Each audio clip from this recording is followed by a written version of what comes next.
Assalamualaikum warahmatullahi wabarakatuh. Teman-teman, kembali lagi di channel YouTube saya, Khairun Imam. Gimana nih kabar kalian? Semoga kita semua selalu diberi kesehatan, kemudahan, dan juga limpahan rezeki dari Yang Maha Kuasa, teman-teman ya. Nah, di video kali ini kita akan menyaksikan sebuah tayangan di mana lagi-lagi Bung Semar Mardiansyah tampil sangat-sangat elegan ketika berhadapan dengan Roy Suryo di salah satu stasiun TV. Dan ini membahas mengenai surat dari teroris ini beserta penasihat hukumnya kepada Irwasum Polri yang meminta penyidikan kasus ijazah Pak Jokowi dihentikan. Ya, kalau bahasa kasarnya sih mereka ngemis biar tidak jadi tersangka, teman-teman. Dan kasus ini tidak masuk ke pengadilan karena kemungkinan mereka ini sudah ragu dengan penelitiannya sendiri. Waduh. Nah, selain itu teman-teman, ada tayangan di mana Rismon sepertinya sedang curhat karena 2 minggu lalu kan dia ini menyurati DPD RI untuk mungkin melakukan audiens dan juga menyerahkan mungkin kalau nggak salah 200-an buku Gibran Endgame. Tapi sayangnya surat dari Rismon sampai kemarin dan detik ini mungkin tidak direspon oleh DPD RI. Tapi ya pertanyaannya, emang sepenting apa sih kau mau direspon gitu ya kan? Nggak penting, bikin gaduh aja. Nah, terakhir kita akan mendengarkan bagaimana konferensi pers dari Bang Bil beserta teman-teman relawan Jokowi lainnya terhadap laporan kepada Rismon Hasiholan Sianipar mengenai ijazah S2 dan S3 Jepangnya yang dari Yamaguchi. Tapi sebelum kita mulai, jangan lupa like, subscribe, dan share. Dan tanpa perlu berlama-lama lagi, mari kita mulai videonya berikut ini. Waduh. Kok lemes sekali kawan ini? Ada apa ini? Lagi mikirin apa ini kawan ini nih? Kok si Nudin tumben dia mukanya begini teman-teman? Nah, coba lemes sekali loh. Yang semangat, yang waras gitu. Kasihan banget. Kita menghargai hak hukum mereka dan saya akan meladeni, cuma ada nanti konsekuensi akan saya laporkan balik kalau itu nggak terbukti, ya. Itu satu. Yang kedua, itu distraksi, memang serangan total saya kepada ketiadaan ijazah SMA dari Gibran Raka Buming Raka. Itu untuk melumpuhkan kekuatan psikologi saya, sehingga saya yakin ini orang, ya, keyakinan saya orang-orang ini dipakai untuk meningkatkan bergen mereka supaya saya mundur. Saya tidak akan mundur. Bahkan per hari ini saya mengirimkan 200 buku, ya, ke DPD karena surat kami ke DPD 3 minggu lalu tidak direspon, maka kami kirim 200 buku Gibran Endgame untuk 150-an anggota DPD. Bentar, suratnya nggak direspon, tapi dia tetap ngirim buku yang nggak tahu malu namanya. Beserta staf ahlinya. Jadi kami akan ladeni sepanjang mereka punya laporan yang benar, ya. Tetapi begini, jangan sampai laporan-laporan mereka, terutama ini udah keberapa kali nih laporan untuk tim kami, adalah ke Pak Roy, ada yang lain. Oleh karena itu, ini untuk menurunkan vitalitas kami. Jadi kami tidak akan terdistraksi, kami akan terus menyerang. Terima kasih. Oke. Mas Rismon, sedikit dong Mas Rismon. Apakah nanti Mas Rismon sendiri akan melaporkan balik Andi Aswan kah, atau seperti apa? Tapi gini, kan nggak boleh yang melaporkan langsung dilaporkan, katanya. Iya. Benar nggak? Maksudnya ada rencana ke sana tidak? Secara hukumnya. Ya, jadi kalian jangan nanya sesuatu yang harus didiskusikan terlebih dulu. Oh, baik. Kan harus dengan tim lawyernya, jangan ke responnya. Nanti dia menanggapi sesuatu yang ternyata di luar jalur hukum. Ada apa? Penegasan Lapor harus selesai dulu tuntas, ya kan? Yang ketiga itu tadi pasal 79 itu. Apa tuh? Ayat 4. Jadi kita katakan bahwa sejak dihentikan semua due process of law sebelumnya berhenti demi hukum. Oleh sebab itu kami minta di dalam surat kami yaitu untuk menghentikan penyidikan di Polda Metro Jaya. Waduh, enak kali kawan ini. Roy Suryo atau siapapun yang memang terjerat kasus ya, yang sekarang ini sedang berupaya untuk keluar, untuk mencari jalan keluar agar tidak terkena sanksi hukum dalam proses peradilan nanti, silakan saja. Cuman kalau misalnya memang itu rujukannya Pak Ugroseno, Ya, betul Komjen. memang betul memang beliau itu Wakapolri. Tapi fakta yang tak terbantahkan juga, betul beliau adalah tim suksesnya Anies pada waktu lalu. Aduh, Tim nggak sukses usah Anies. itu nggak penting itu. Jadi kepentingannya agak sama tuh sama Roy Suryo, ada kekecewaan terhadap Pak Jokowi. Oke. Jadi Sama kalau sekali. misalnya Ini apa ngaco yang ini. disampaikan oleh Pak Ugroseno itu tidak bisa jadi rujukan lagi karena beliau sudah masuk pada pertarungan politik praktis masa lalu Tapi- yang memang Ini ngaco sekarang ini. ini berseberangan dengan Pak Jokowi. Oke. Tapi secara substansi bisa kita simpulkan bahwa ternyata Roy Suryo dan kawan-kawan sudah mulai panik ini. Oh enggak, ini sama sekali enggak. Ini Oke. saya bantah. Enggak, Harus panik. berharap mencari Sama sekali justifikasi SP3. Panik. Roy Suryo panik. Teroris panik. Repli Harun panik. Yang saya Tidak, pikir sama tadinya sekali tidak. dari awalnya gagah menantang-nantang gitu untuk masuk Ah, ini proses ngaco, hukum. Semar ngaco. Oke. Enggak. Agak Sama belum sekali. tahu. Kau yang ternyata ngaco. Inilah orang mencari termul lu ya kayak gini nih. Oke, Bisanya Mas- cuma Mas ngomong Semar tadi panik. bilangnya bahwa Gitu. ada Kayak kepanikan. gini. Oke. Nggak ada Oke, yang panik silakan kan di dijawab. Solo. Gengsi. Kalau enggak Meminta ya restoran dia nggak akan membuat Makanya pernyataan ada- lagi, keterangan lagi 4 jam kemarin di Mapolresta Solo. Ini yang jelas Solo yang panik. Kalau kita sama sekali nggak ada. Solo Ini yang panik. termul-termul itu memang Yang jelas bisanya ngomongnya gitu aja. Oke, gimana, Kita Mas? ketawain aja. Kalau nggak panik, tinggal Iyalah. lagi nanti di proses peradilan dong dibuktikannya supaya publik Nah, tahu. peradilannya kan apakah sesat. Roy Suryo benar Peradilannya kan atau bukan tidak. peradilan soal sesat. ijazah. Peradilan aja Ini belum dimulai, mau sudah dibilang sesat. mau membohongi rakyat ini peradilannya, Mbak. Peradilan belum itu adalah dimulai, peradilan udah soal dibilang fitnah dan Oke. ijazah palsu. Oke, Bukan sekarang soal ijazah palsu. satu-satu gantian ya. Mas Semar sama Mas Roy, Ya. gantian dulu tadi ya. Adalah celah. Sekarang yang dijadikan rujukan Roy Suryo aja Ugroseno dan Prof Mahfud. Yang dua-duanya sudah masuk pada Ini sekarang nggak main kontestasi personal politik dulu ya, tapi soal Iyalah, ini. ini Tunggu sebentar, bukan. bentar, satu-satu Bukan. kita biar clear ya. Sebentar. Mas Semar silakan. Ini ad Lanjutin. hominem lah kalau termul Ya, jadi gini loh, Hominem. irisannya kan sudah jelas itu siapa Prof Betul, Mahfud, cawapresnya betul. Ganjar, Ugroseno siapa, tim suksesnya Anies. Yang kedua pihak ini Prof. kan punya Zimli, rasa Prof. kecewa Zimli dengan Pak siapa? Jokowi. Kok Prof. Kan Zimli gitu ya. Memang sekarang ada instruksi Presiden melalui Kementerian Sosial untuk menonaktifkan BPJS Kesehatan yang desil 6 sampai 10. Waduh. Bentar. Ini wali kota dari PDIP ini dibilang diduganya dia sebar hoax, teman-teman. Dibilang sama dia, katanya penonaktifan BPJS itu atas surat instruksi presiden. Benarkah seperti itu? Kita kupas di sini, teman-teman ya. Stop dulu. Jangan percaya hoax soal BPJS dicabut presiden. Mensos Gus Ipul tegas bilang, itu narasi menyesatkan yang bikin publik panik. Saya terus terang menyesalkan pernyataan salah satu wali kota ya, yang menyatakan bahwa seakan-akan penonaktifan PBI itu merupakan instruksi presiden. Hari ini saya kirim surat kepada wali kota dimaksud untuk meluruskan pernyataannya, karena itu bisa menyesatkan. Kenapa? Karena penonaktifan itu semata-mata didasarkan data yang ada, bukan instruksi dari presiden.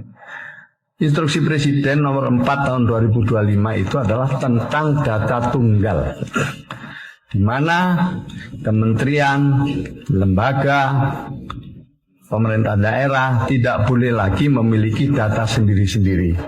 Prabowo nggak pernah suruh cabut layanan kesehatan rakyat miskin.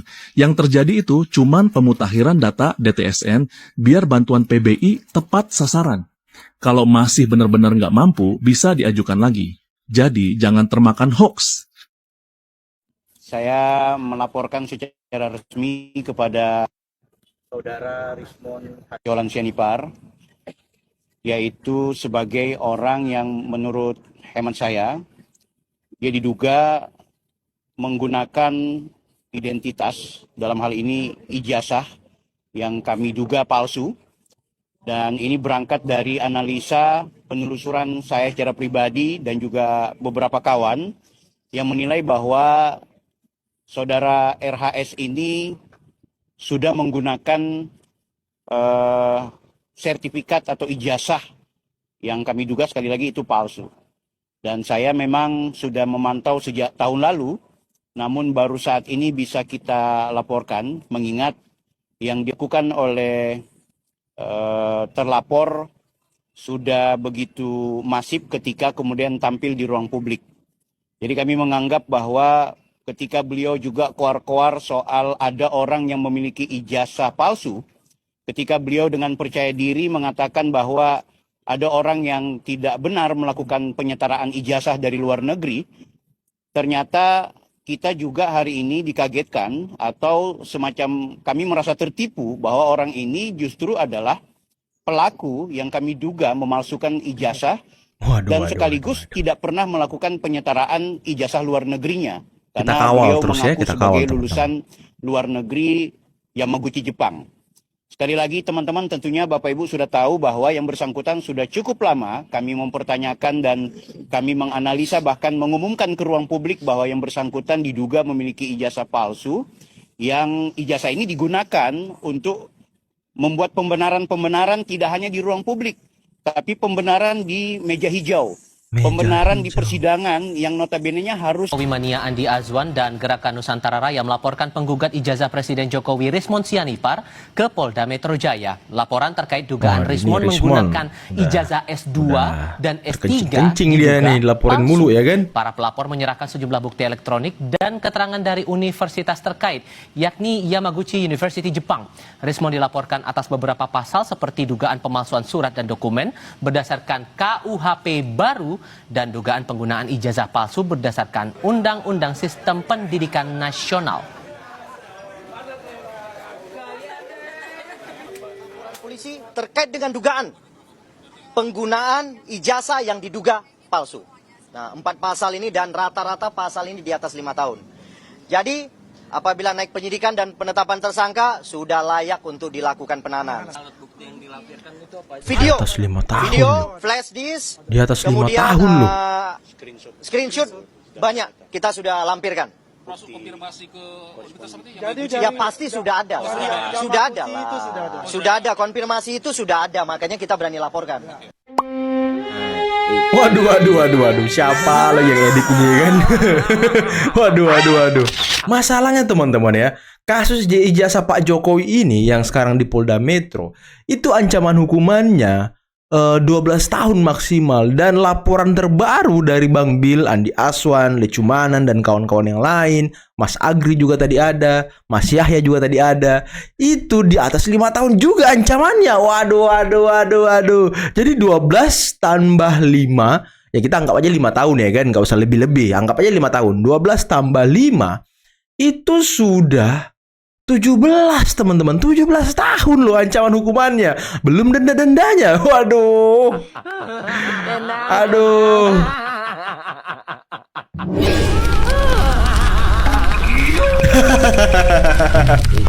Ini parah.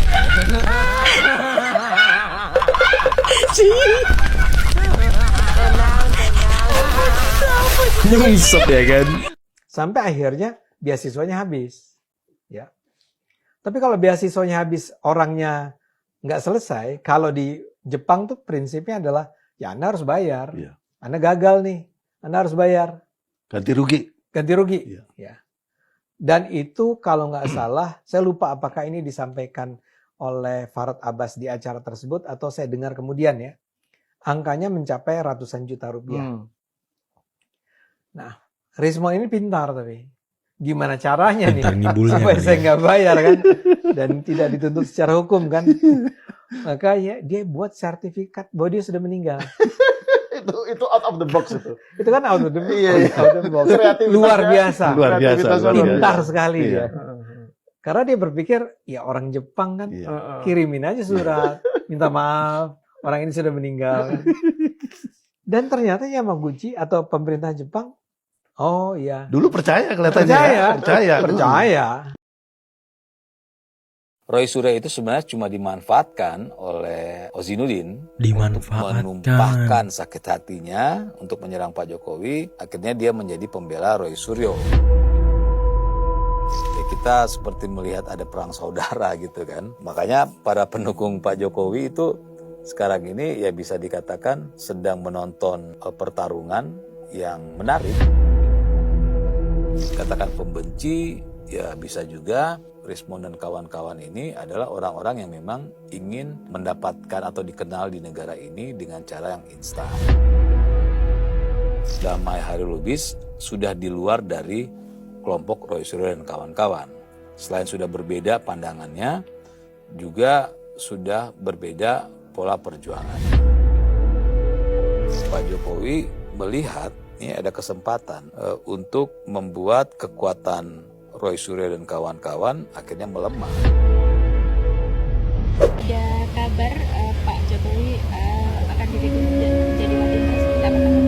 Yalah, saya di Solo aja. Saya di Solo aja ya kan. Saya ini sekarang bukan pejabat pemerintah lagi. Bukan tidak di Solo. Sudah ada permintaan dari Pak Prabowo mungkin Pak? Namanya? Untuk jadi wakil presiden. Ada pembicaraan. Sudah saya sampaikan. Saya di Solo aja. Ya.